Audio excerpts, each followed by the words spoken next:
This is the story of Cinderella. Cinderella is a little girl, pretty as a picture with a golden curl. She's so sweet and gentle, you will love her so. In this fairy tale written long ago. My name is Cinderella, and I live in a big house with my stepmother and two stepsisters. I'm the only one who does any work in the house, and all day long everyone calls my name. Cinderella, Cinderella. Wash the dishes, scrub the floor, see who's knocking at the door. Where's my dress? Brush my hair. Gee, I can't be everywhere. Cinderella, Cinderella. I'm coming. One day, as Cinderella was working, she heard a knock on the door. When she opened the door, a messenger from the king's palace stood before her. Hear ye, hear ye! Be it known that the ladies of this household are cordially invited to attend the grand ball at the king's palace tomorrow night at 8 o'clock. The king's palace. Oh, how I wish I could go, but I don't have any fine clothes to wear. Finally, the night of the ball arrived. Cinderella watched her stepmother and two sisters, dressed in their finest clothes, ride off to the palace. And poor Cinderella went into the house and sat by the fire weeping. Suddenly, she heard a voice speaking. Hello, Cinderella. I'm your fairy godmother. Why do you weep? I'm sad because I can't go to the grand ball at the palace. Don't worry, Cinderella. You're a good little girl and you shall go. Fetch me a pumpkin that's big and round. You'll find one in the garden on the ground. Now 6 white mice that are big and fat. And also find me a big black rat. Now just 6 lizards last of all, and you shall go to the palace ball. Dinry-danry-danry-doo, do all the things I ask of you. The pumpkin turned into a golden coach. The 6 white mice turned into 6 beautiful white horses. The rat became a splendid coachman. The 6 lizards turned into footmen. Then, with one sweep of a magic wand, the ragged clothes that Cinderella wore turned into a shimmering golden dress.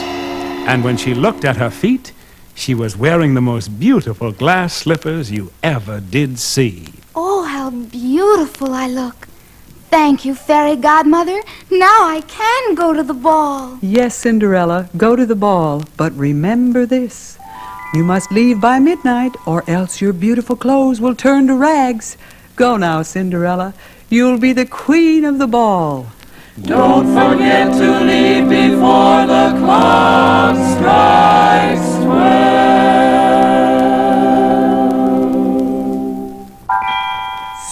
Cinderella went to the ball.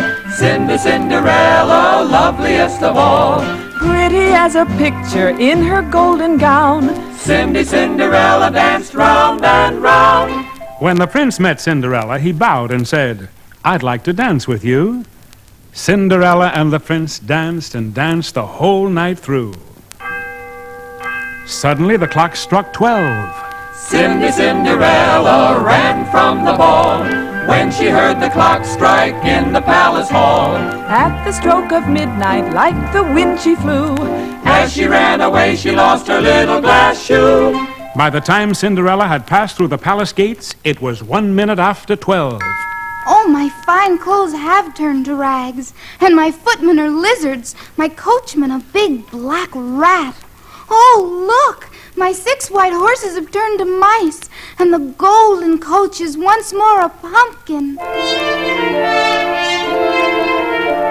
Later that evening, when her mother and stepsisters returned from the ball, one of her sisters said, If you had been at the ball, Cinderella, you would have seen the finest, most beautiful princess in all the world. What was her name? Where did she come from? No one knows her name, but the king's son would give the whole world to know. The next day, the prince issued a proclamation. Hear ye, ladies of the kingdom! Be it known that the prince has chosen for his bride the one who fits his tiny glass slipper that was lost at the ball last night. Who can wear the little glass shoe? Who can wear the little glass shoe? The prince will take you for his bride if you can fit the shoe. The prince searched and searched throughout the entire kingdom, but the little glass slipper seemed to fit no one.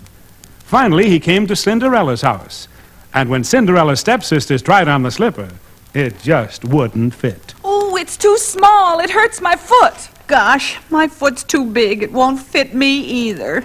Please, Your Highness, may I try the slipper? Why should it fit you? You're just a cinder girl. When Cinderella tried the slipper, much to everyone's surprise and amazement, it fit as smooth as a glove. Then the prince cried, "You shall be my bride, and live in the palace forever and ever." And everyone started to sing. Cinderella fits the shoe. Cinderella, it fits you. Everyone is so surprised. It's you, it's you, it's you.